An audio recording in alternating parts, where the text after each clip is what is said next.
सीमांचल क्षेत्र में गैर हिंदुस्तानी मुस्लिमों का एक बड़ा दबदबा पिछले कई वर्षों से रहा है। कई सारे आंदोलन भी चलाए गए, लेकिन उसका कोई बहुत बड़ा असर पड़ा नहीं। क्या असर है और किस तरीके से ये पूरी इसके पीछे का इतिहास क्या है, इस पर बात करने के लिए हमारे साथ सुशांत गोप सर मौजूद है।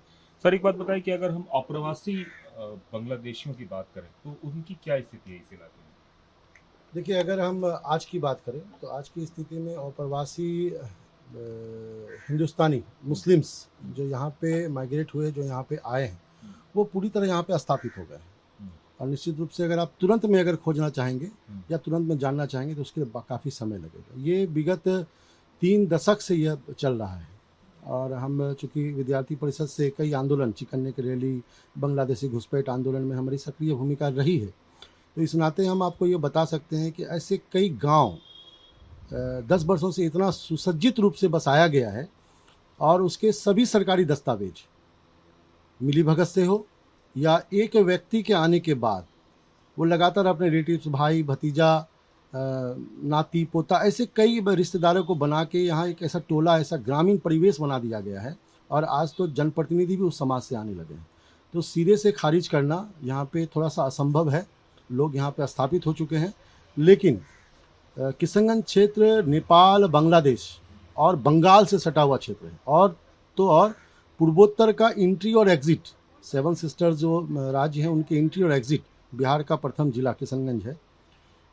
और पिछड़ेपन के कारण से या राजनीतिक जो दल यहाँ पे चुनाव लड़ते थे, कांग्रेस के ही लोग अक्सर यहाँ पे सांसद और विधायक बनते आ रहे हैं, तो निश्चित रूप से अपनी वोट बैंक की पॉलिसी के कारण एक बड़ा सा तबका, एक बड़ा सा संख्या यहाँ पे लोग स्थापित हुए हैं। और आप ये कह सकते हैं कि गैर प्रवासी जो गैर हिंद भारतीय हैं यहाँ पे हैं, लाखों की संख्या में है। एक ज़माना था जो कई तरह की नारेबाजी होती थी इन लोगों के खिलाफ, अब उन नारों की अहमियत खत्म हो गई है। बिल्कुल, उस नारों की अब न तो आवश्यकता रही है और न उस नारों की कोई पुनः वापसी भी हो सकती है। जैसे हम लोग अपने विद्यार्थी परिषद के कार्यकाल में 95-96 के दौर में हम लोग नारे लगाते थे, हाथ में लुंगी, मुंह में पान, भागो भटिया पाकिस्तान, दूध मांगोगे खीर देंगे, कश्मीर मांगोगे चीर देंगे, ऐसे कई नारे यहाँ लगते थे। तो उस समय क्या था कि उनका एक वेशभूषा था जो आइडेंटिफिकेशन करता था कि यह हमारे भारतीय समाज के नहीं है। इस सुजापुरी क्षेत्र में काफ़ी वेशभूषा सामान्य था।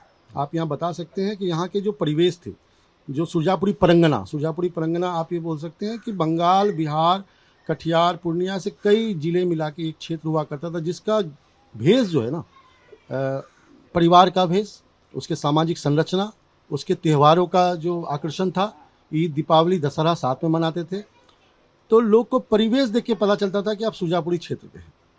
और जब 4-5 दशक पहले लोग आना शुरू हुआ तो हम लोग परिवेश देख के बता सकते थे कि ये हमारे क्षेत्र के नहीं हैं। लेकिन अब वो आइडेंटिफिकेशन बदल गया है, तो न उसको वेशभूषा से पकड़ सकते हैं, न उसके भाषा से पकड़ सकते हैं, न उसके कारोबार से पकड़ सकते हैं। तो निश्चित रूप से अब वो न तो नारी की आवश्यकता है और न पहचान करने में आपको सरलता महसूस होगी। क्या आपको ऐसा भी लगता है कि यहाँ पे जंप करके लोग आ रहे हैं, पहले कहीं और आ रहे हैं, उसके बाद यहाँ आ जा रहे हैं? जैसे पहले मान लीजिए मालदा चले गए, मुर्शिदाबाद चले गए, उसके बाद इस इलाके में आ रहे हैं, इस तरह से भी हो रहा है क्या अप्रवासी लोगों के साथ? देखिए, वैसे अब किशनगंज जिला ऐसा है ना, बहुत सुलभ है। और आप ये जान के आश्चर्य करेंगे कि 80% मुस्लिम आबादी होने के बावजूद भी अगर भारत देश का सबसे शांत जिला जाना जाता है तो निश्चित रूप से किशनगंज है। उसका कारण कुछ और हम लोग भी मानते हैं। यह जैसे हम लोग कभी मूवी में देखते हैं स्लीपर सेल या शेल्टर हॉल, तो अप्रवासियों के लिए किशनगंज कहीं ना कहीं शेल्टर हॉल का काम करती है, इसलिए यह जिला शांत भी रहती है। आप कई ऐसे रास्ते हैं, नेपाल के माध्यम से खुले आप आ सकते हैं, बंगाल के रास्ते आप खुले आम आ सकते हैं। 7 सिस्टर राज, असम, मणिपुर का बसें यहाँ से कलकत्ता, दिल्ली सब तरह जाती है। नाइट कोच आप देखेंगे तो दर्जनों नाइट कोच यहाँ से जाती है, जिसका मणिपुर, मेघालय, आपका भूटान, ऐसे बसें जाती है जहाँ से लोग आराम से उतरते हैं, आराम से रहते हैं और बड़ी आसानी से सरकारी दस्तावेज बनते हैं। कहीं ना कहीं से सरकारी कर्मचारी की भी भागीदारी रहती है। उसके बावजूद भी जो स्थानीय जनप्रतिनिधि है वो बड़ा सॉफ्ट टारगेट करते हैं ऐसे वोटरों को कि तुरंत हम उसको वोटर बनाएं, वो हमारा ऑब्लिगेशन मानेगा, उसको हम रोज़गार देंगे, कम मजदूरी में उसको रोज़गार खटा लेंगे और उसके बाद फिर उसको स्टेबल कर देंगे। तो ऐसे कई कारण हैं जो यहाँ पे लोग सीधे नहीं आते हैं। हाल फिलहाल के दिनों में देखा गया है कि जब से ये मतदाता पुनरीक्षण का काम शुरू हुआ है, लगभग 30 लाख लोगों ने अब तक यहाँ पे निवास प्रमाण पत्र के लिए आवेदन किया है। बिहार की तो नहीं पता, लेकिन हमको किशनगंज के बारे में जानकारी है कि 2.5 लाख से अधिक की संख्या में आवास प्रमाण पत्र जो यहाँ पे आवेदन दिया गया है और एकमात्र वही एक दस्तावेज उन लोगों के पास बचता है आधार के अलावा। चूँकि आप देख ही रहे हैं आधार बनाना बड़ा सरल है भारत में। हम एज ए वार्ड पार्षद हैं और वार्ड पार्षद के नाते हम जानते हैं कि आधार बनाना कितना सरल होता है। आप एक रिकमेंड लेटर दीजिए और वो आधार कार्ड बना के निश्चित हो जाता है। आधार कार्ड से फिर वो BSNL का सिम निकालता है, बिजली बिल लेता है, फिर वो घर भाड़ा लेता है, फिर वो अस्थाई बनाता है और फिर बाद में ज़मीन खरीद के अस्थाई बना देता है। लेकिन ये संरचना थी जो महीनों में 10,000 5,000 ऐसे ही बनता था।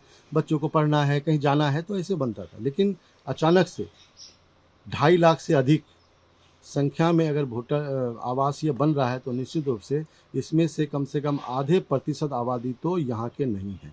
हम इसको स्पष्ट रूप से ऑन कैमरा कह सकते हैं कि अगर इसकी पूरी जांच की जाए तो लाखों की संख्या में अप्रवासी यहाँ से निकलेंगे।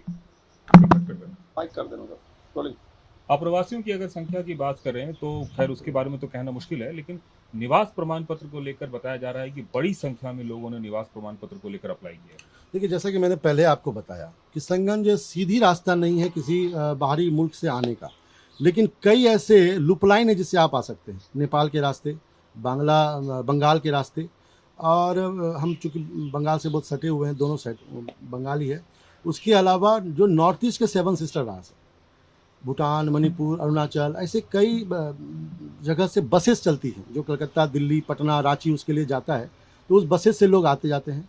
बड़ा सरल होता है लोगों के लिए यहाँ पे डॉक्यूमेंट्स बनाना। आवास की बात करें तो केवल एकमात्र डॉक्यूमेंट्स एक ऐसा है जो बड़ा आसानी तरीके से बन सकता था।